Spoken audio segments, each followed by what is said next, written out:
Então, meus irmãos, enfim, este é o momento em que o Senhor falará conosco por meio da sua palavra.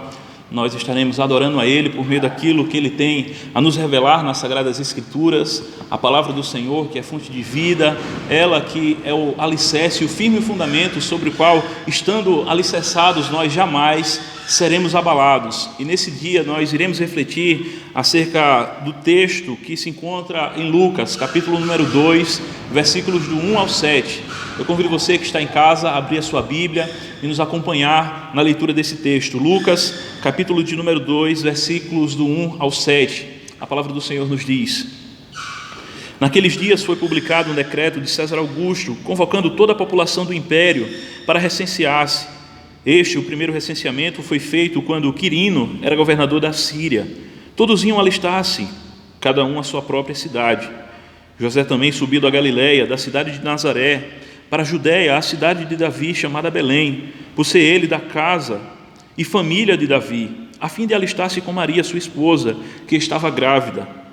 Estando eles ali, aconteceu completar-se-lhes os dias, e ela deu à luz o seu filho primogênito, enfaixou-o e deitou-o numa manjedoura, porque não havia lugar para eles na hospedaria. Amém. Senhor, nos abençoa, Pai. Nós pedimos em nome do Teu Filho Jesus, neste momento em que estaremos parando para ouvir a pregação da palavra do Senhor. Ó Pai, vivifica-nos por meio da Tua palavra, transforma a nossa mente, que possamos ter um coração, Senhor Deus, inclinado para reconhecer, ó Pai, o poder do Senhor, as maravilhas do Senhor, aquilo que o Senhor tem a nos revelar na Tua palavra, Senhor. Ajuda-nos que, ó Pai, possamos ser encontrados pela graça do Senhor e que o Teu nome seja louvado e que Teu povo seja edificado para a glória do Teu nome, em nome de Jesus. Amém. Amém. Meus queridos, um dos momentos de maior expectativa na minha vida, e um dos momentos que trouxe mais alegria e que despertou a minha mente para fazer reflexões acerca das maravilhas de Deus, foi durante o período de gestação da minha esposa. E a cada momento nós nos alegrávamos e ficávamos a imaginar, como é que seria essa criança que estava para nascer. Será que vai ser homem? Será que vai ser mulher? Quais serão as características, com que ele vai se parecer mais, E nós ficávamos imaginando essas coisas, e a cada momento era fantástico refletir acerca da natureza, do poder de Deus, como é que Ele faz vir a existência, a vida. Eu ficava como salmista, quando ele reflete acerca de como o Senhor o teceu no ventre da sua mãe, e ele diz: tal conhecimento é maravilhoso demais para mim. Assim também eu me sentia, mesmo com todo o avanço tecnológico que nós temos hoje, com toda essa bagagem científica que nós podemos nos utilizar de ultrassons e exames semelhantes para ver a criança sendo formada e acompanhar toda a gestação de um modo tão especial, ainda assim esse mesmo sentimento que brotou no coração do salmista há séculos atrás, ele brotava em meu coração também. Eu ficava refletindo acerca da graça de Deus, e dizendo: tal conhecimento é maravilhoso demais para mim, É maravilhoso ver como é que Deus ele opera e ele faz com que a vida venha à existência, como as coisas acontecem. E mesmo com todas essas coisas acontecendo, mesmo nós ficando muito alegres e fascinados, com o poder e com a obra de Deus, mas no final das contas, todos esses eventos, todos esses acontecimentos, eles fazem parte da vida comum, uma gestação de uma mulher, o próprio nascimento de uma criança, e aquilo que sucede depois desse nascimento são aspectos comuns de uma vida comum, de uma mulher comum, de um homem comum. E aqui nesse texto da palavra do Senhor, nós nos deparamos diante de uma grande expectativa que foi consumada na vida e na história do povo de Deus, a expectativa de séculos aos quais o povo de Deus estava aguardando a manifestação daquele que havia sido prometido desde lá de Gênesis 3,15, aquele que viria da semente da mulher para esmagar a cabeça da serpente. E é interessante o que Paul Walsh diz, citando um servo do Senhor, ele diz o seguinte: em toda a história do planeta, Jesus ele emerge como a única pessoa esperada, e ele vai dizer que ninguém nunca jamais foi tão esperado quanto o Senhor Jesus. Ninguém estava sendo esperado como o Senhor Jesus foi esperado. Ninguém estava aguardando ou esperando por tal pessoa como Washington ou Lincoln, ou César, ou Júlio César, ou Napoleão, aparecer no tempo e no lugar em que eles apareceram. Nenhuma outra pessoa teve o seu percurso previsto, ou sua obra preparada para ele antes do seu nascimento, mas a vinda do Messias foi prevista por séculos. Ele é a única pessoa esperada, ele é aquele no qual o povo de Deus, de fato, ao longo dos séculos de sua caminhada, de sua jornada, estava aguardando que se manifestasse. E aqui é o grande acontecimento da vinda do Messias, que se cumpre quando o Verbo de Deus se faz carne e habita entre os homens, quando aquele que é infinito se reveste de finitude, quando aquele que é imortal se reveste de um corpo mortal, quando aquele que é extraordinário se reveste de normalidade e daquilo que é comum. Aquele que já existia desde toda a eternidade finalmente nasce de uma mulher comum, de um homem comum, em uma família comum, em um mundo comum a todos, com suas dificuldades e com todas as suas normalidades. E pensando sobre esses elementos comuns, pensando sobre todos esses acontecimentos, nós gostaríamos de refletir nesse dia sobre o seguinte tema: elementos comuns da vida cumprem propósitos divinos. Elementos comuns da vida cumprem propósitos divinos. E nós vamos ver aqui quais são esses elementos que cumprem os propósitos divinos, que se juntam aos atos da soberania de Deus para fazer com que os seus propósitos eternos se cumpram. E o primeiro deles que nós vamos ver são as ações do poder governamental neste período, através da ação do decreto de César Augusto, que decreta um censo, que seja realizado um censo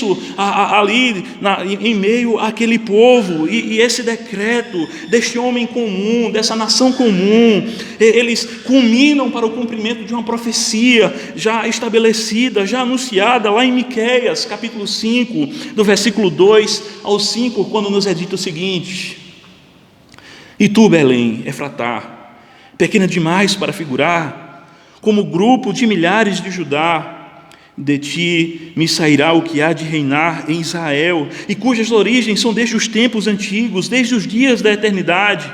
Portanto, o Senhor os entregará até o tempo em que está em dores, em que aqui está em dores tiver dado a luz. Então o restante de seus irmãos voltará aos filhos de Israel.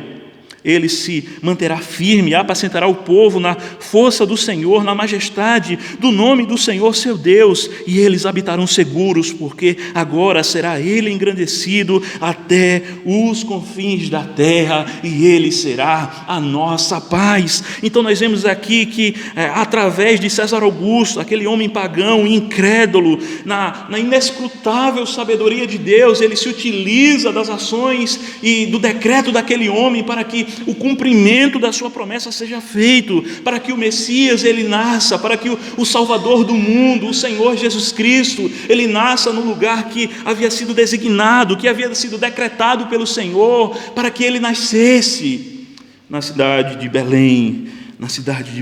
E quão maravilhosos são o poder da providência de Deus, que se utiliza desses aspectos comuns da vida comum para fazer com que os seus propósitos eternos se cumpram.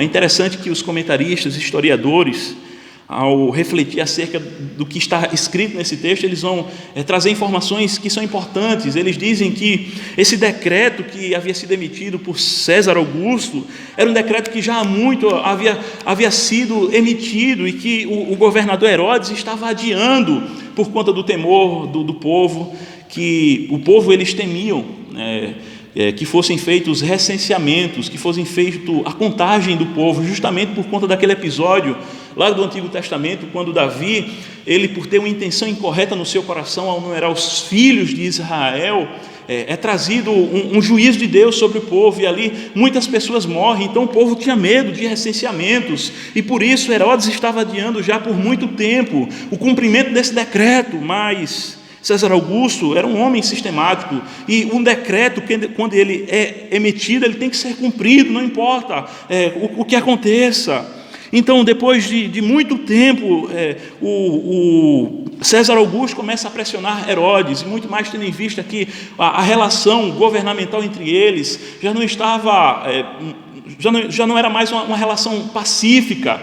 César Augusto chegou até mesmo a fazer críticas a Herodes, dizendo que era melhor ser um dos porcos de Herodes do que ser um dos seus filhos, justamente porque Herodes era um homem sanguinário, um homem terrível, um homem que chegou até mesmo a matar alguns de seus filhos. Então havia a relação entre César Augusto e Herodes já era uma relação insustentável, e então César Augusto começa a pressionar esse homem para que ele realize esse decreto, e a realização desse decreto culmina, como nós já falamos, com os propósitos de Deus, culmina com o cumprimento da promessa de Deus. Este fato convergiu com os eternos decretos e propósitos de Deus, para que o Cristo Messias, o Salvador, o Rei, a luz do mundo, viesse a nascer no lugar onde pelo Senhor foi designado que ele nascesse, em Belém, na Judéia. E não apenas esse fato é interessante, mas até mesmo a obediência de José, o cumprimento das leis civis, o próprio curso natural da gestação de Maria. Ela teve uma gestação como qualquer outra mulher, ainda que a concepção tenha sido extraordinária, mas o fluxo da gestação e do desenvolvimento da criança no seu ventre foi um desenvolvimento como a de qualquer outra criança. O Cristo, o homem, ele passou pelos mesmos processos que eu e você passamos, todas as multiplicações ali das celulares, para que viesse a ser uma criança gerada no ventre da sua mãe. Assim também certamente foi o desenvolvimento do Cristo homem no ventre da sua mãe. E nós podemos até mesmo elencar dentro desses aspectos comuns que se juntam para cumprirem os propósitos de Deus, a própria caminhada que José e Maria fizeram até a cidade de Belém. Estima-se que foi cerca de 170 quilômetros de caminhada a passos lentos, como qualquer outro peregrino. Eles não foram arrebatados, não foram teletransportados, não veio uma carruagem de fogo e os levou até a cidade de Belém, mas eles de maneira comum, eles seguiram a sua jornada a passos lentos até chegarem no lugar daquele recenseamento. E o que claramente vemos aqui são elementos comuns de um império comum, de uma mulher e de um homem comum, se unindo com os propósitos divinos, para que os propósitos divinos sejam cumpridos. Como um certo pensador disse, não há nada mais extraordinário do que um homem comum, uma mulher comum e os seus filhos comuns. Não há nada mais extraordinário do que isso. Infelizmente, em nosso contexto, nós vemos que esses aspectos da vida comuns em muitas vezes têm sido depreciados. As pessoas já não querem mais uma vida comum, as pessoas até mesmo desprezam os fatos comuns da vida, e muitos de nós, até mesmo como crentes, nós queremos ver apenas o extraordinário, queremos ver apenas os milagres, mas Deus está agindo aqui agora no comum, através de coisas comuns, através de pessoas simples, através de atos simples que se passa no cenário da vida comum, de uma nação comum, de uma cidade comum, em um mundo comum, como o meu e o seu. Esse texto ele nos faz olhar para a vida com uma outra ótica, como cristãos. Nós não precisamos viver em busca do extraordinário, nós precisamos valorizar coisas comuns, precisamos valorizar coisas simples, coisas comuns, coisas rotineiras, como o nosso trabalho, por mais simples que ele seja, mas é uma bênção do Senhor, e aquilo que nós estamos fazendo, no tempo no qual nós estamos vivendo, está dentro dos propósitos e decretos divinos, que culminarão para que os propósitos eternos de Deus se cumpram, para que as coisas de Deus aconteçam. Essa perspectiva desse texto nos faz olhar para o nosso casamento de uma forma diferente, para nós vermos que o casamento é uma bênção, para nós vermos que a rotina entre um homem e uma mulher é uma bênção e não uma maldição, não algo ruim, mas é algo abençoador por Deus, é algo da graça de Deus e que certamente nos direcionará para propósitos eternos de Deus, os quais a maioria de nós não sabemos quais são, mas que certamente o Senhor tem trabalhado através dessas coisas em nossas vidas. Meus irmãos, nós não precisamos ser extraordinários, nem espetaculares, nem grandiosos para viver uma vida cristã autêntica, para viver uma vida significante e cheia de alegria. Nós podemos viver dessa maneira, vivenciando o comum das nossas vidas, vivendo em uma igreja comum, em uma cidade comum e fazendo coisas comuns a todos. E nós podemos até mesmo levar em consideração muitos outros homens. Ao longo das páginas da Bíblia, nós vamos olhar e vamos ver que eram homens comuns, homens como eu e você, homens sujeitos às mesmas tentações, homens que tiveram as mesmas lutas e batalhas interiores no coração, mas que Deus se utilizou dessas pessoas simples, dessas pessoas comuns, para que os seus propósitos fossem cumpridos. E que coisa maravilhosa, meus irmãos, é pensarmos acerca dessa tão grande e majestosa providência de Deus. E nós poderíamos refletir até mesmo acerca disso, acerca dessa grandiosa e inescrutável sabedoria e providência de Deus, quando nós refletimos acerca até mesmo do fato que Deus se utiliza até mesmo dos nossos pecados para cumprir os seus propósitos.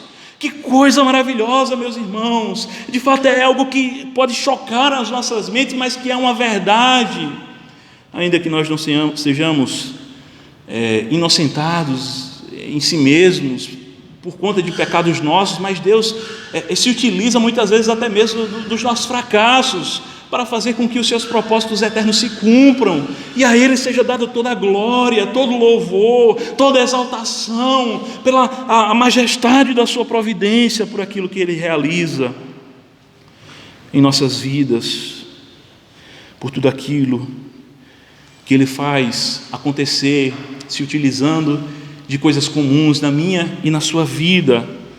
Aos olhos do mundo nós podemos até ser um fracasso, ser uma coisa desprezível, mas nós não somos aos olhos de Deus.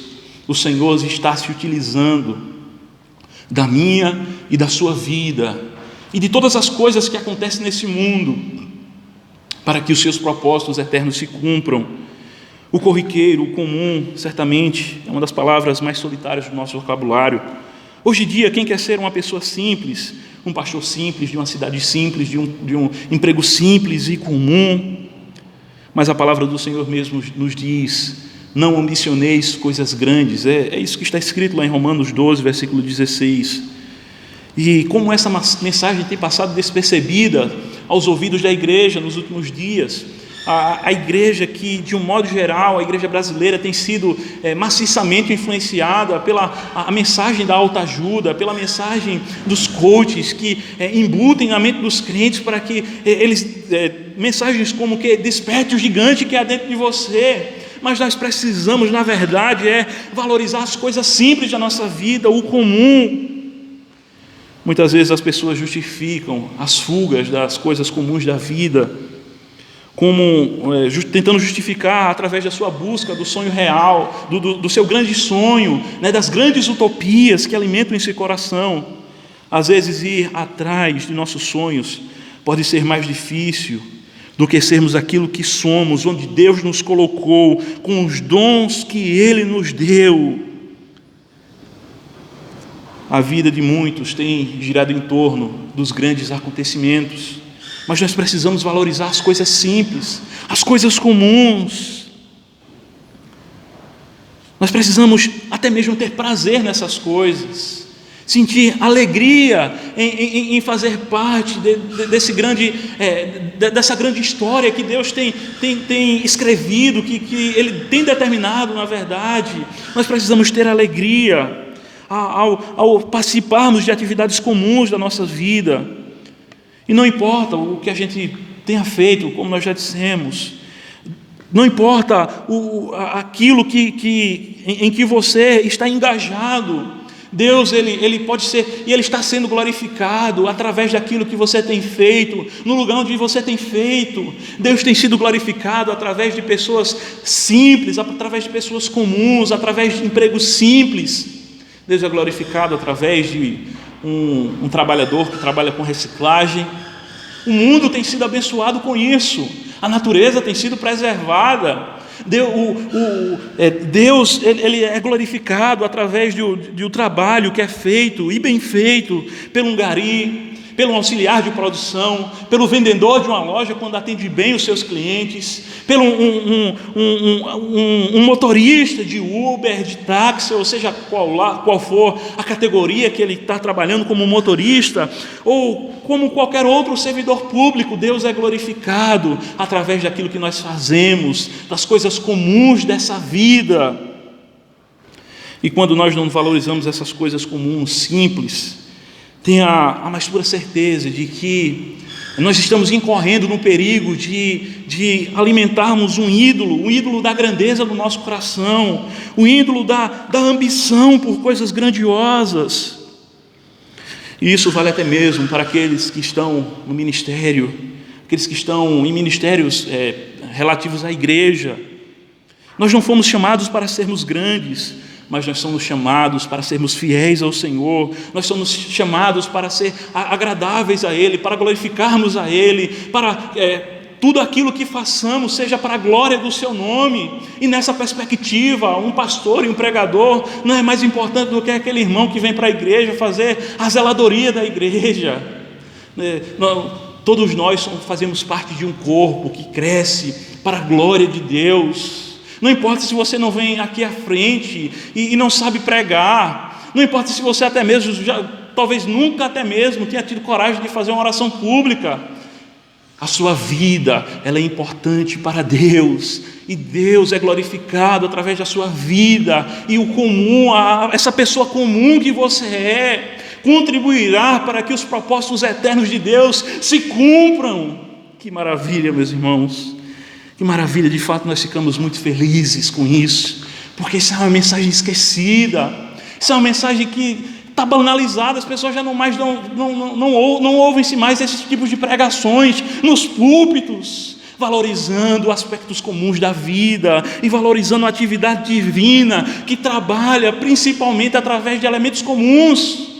Deus está todos os dias trabalhando através de coisas comuns, trabalhando através do orvalho que desce do céu e rega a terra e faz com que ela floresça. Deus está trabalhando através da sua providência, fazendo com que o sol nasça todas as manhãs e aqueça a pobre gente fria. Deus está trabalhando através de coisas que nós nem imaginamos muitas vezes, e quão grande é a glória da sua providência, a beleza da sua providência, aquilo que Ele está fazendo, até mesmo através de coisas que são a nossa mentalidade complexas de entender, coisas que às vezes são dolorosas, mas que são comuns. Deus está trabalhando através da vida de pais que perderam seus filhos. Deus está trabalhando através da vida de pais que tiveram seus filhos que nasceram com deficiências. Deus está trabalhando através do câncer que você talvez esteja enfrentando. Deus está trabalhando através das dores que são coisas comuns à vida de homens e mulheres.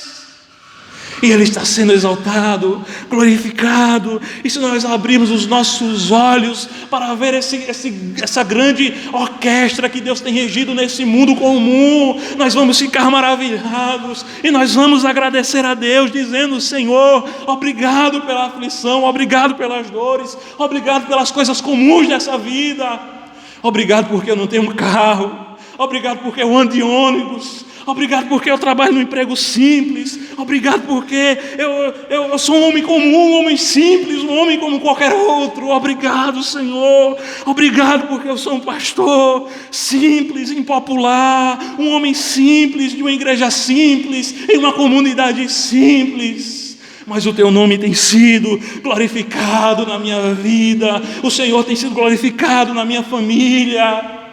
Aleluia, meus irmãos, aleluia.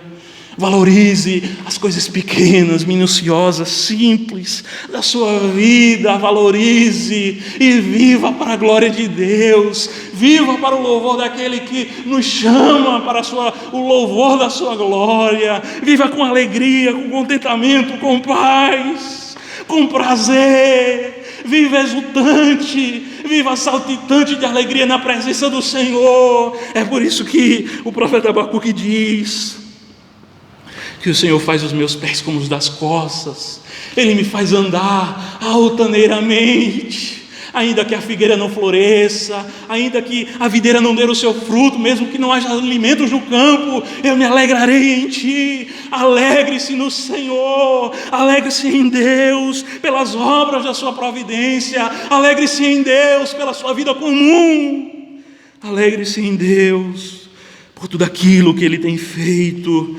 Olhe para o Senhor, olhe para as suas obras, olhe para aquilo que Ele tem realizado em nossas vidas.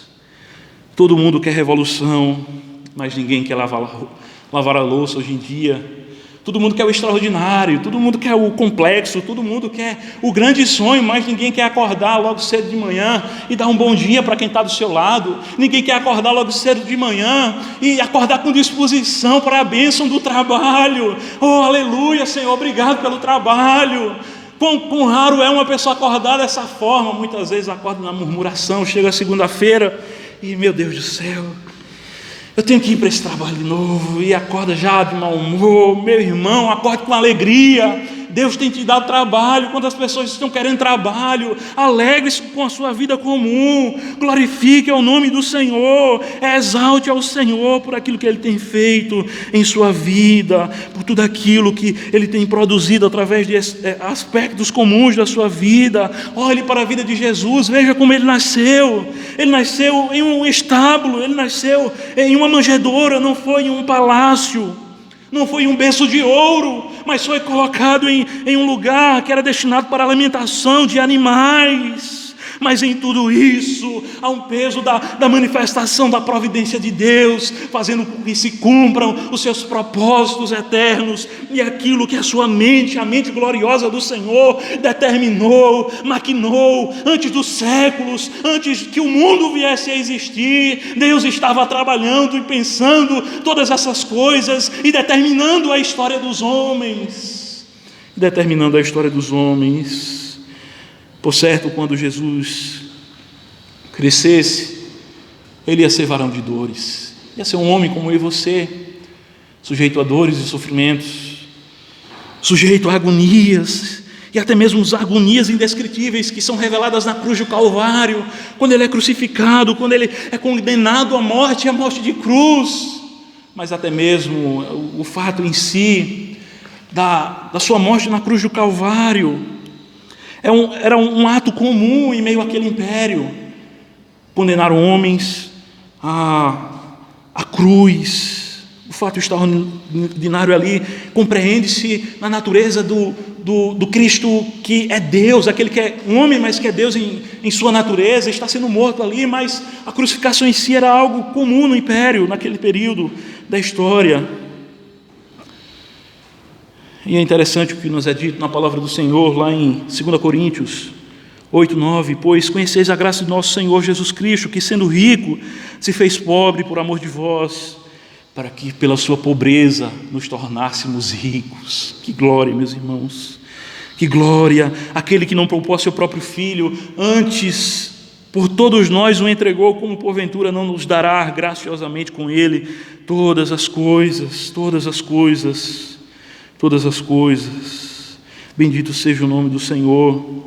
Meus irmãos, enfatizamos mais uma vez que Deus está trabalhando no comum, nas coisas pequenas, nas coisas desprezíveis, as glórias desse mundo.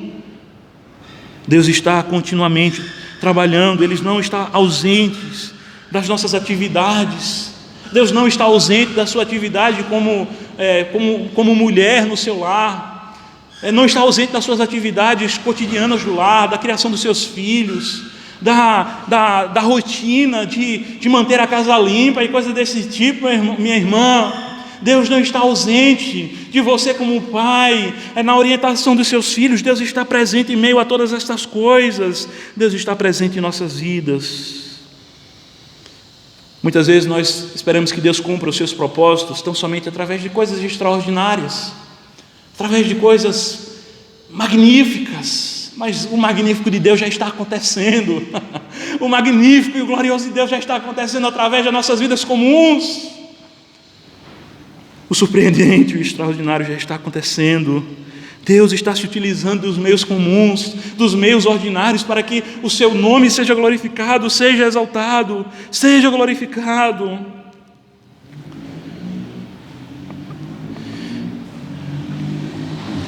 Nós queremos dizer que Deus está trabalhando nas nossas vidas. Deus está trabalhando neste exato momento, através dessa nova realidade que nós estamos tendo que enfrentar, em decorrência desse isolamento social. Deus está trabalhando, meus irmãos, Deus está trabalhando. Nós começamos essa mensagem dizendo que, falando sobre a gestação da minha esposa e o nascimento do meu filho, e nós refletimos que tudo isso, todos esses acontecimentos foram elementos comuns e naturais, assim como foram os elementos que são apontados nesse texto, no nascimento do Senhor Jesus. E assim são os acontecimentos da nossa vida. Nossa vida é uma vida comum, é uma vida simples, mas é uma vida que é para a glória de Deus.